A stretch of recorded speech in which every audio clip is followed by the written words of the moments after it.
Welcome to this edition of Ask Dr. Reg. Let's dive in and find out what today's question is. Welcome to Ask Dr. Reg. It's Dr. Regina Nelson, and I have a question from Maureen in Missouri. She says that she's been suffering from pain a long time. In fact, she uses quite a lot of opioids. She gave me a very detailed history because we're going to be now conducting a patient coaching session. But she's had a lot of pain for a long time. And she's curious, and even her doctor has suggested maybe medical cannabis can be helpful to her. But she doesn't want to smoke pot. She's got this negative stigma.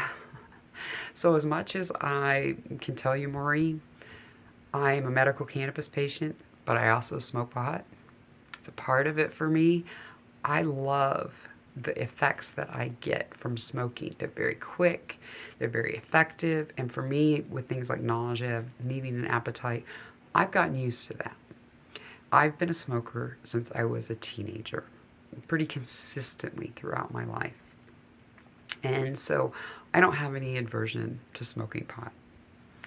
But where I found healing and wellness was putting together a therapy plan and using oral dosing, starting with tinctures and suspensions and then moving on to edibles, and which I had some funky experiences with until I learned really how to dose and figure out what was in what I was making, because I couldn't afford to buy at the dispensary. I was making things at home. And what I would say to you is get my book, The Survivor's Guide. Put yourself together a cannabis therapy plan. There's so many ways that you can consume cannabis without smoking. And I have a lot of patients I've started off that don't want to smoke.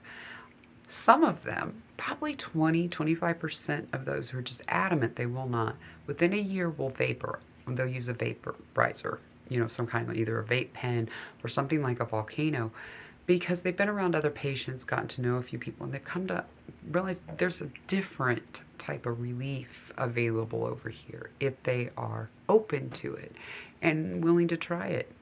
I even got my own mom to try it. It was shocking. I never thought the day would come.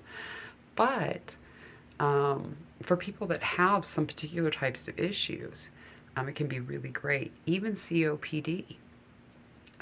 Again, cannabis is a bronchial dilator. It's not a constrictor like nicotine, so we need to think of it very differently. So, yes, you can use tinctures, you can use suspensions, you can use edibles.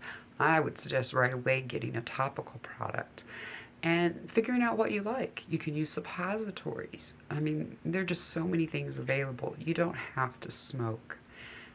But I don't like the thought of smoking pot. And I think once you try this, you're going to realize you're medicating with cannabis.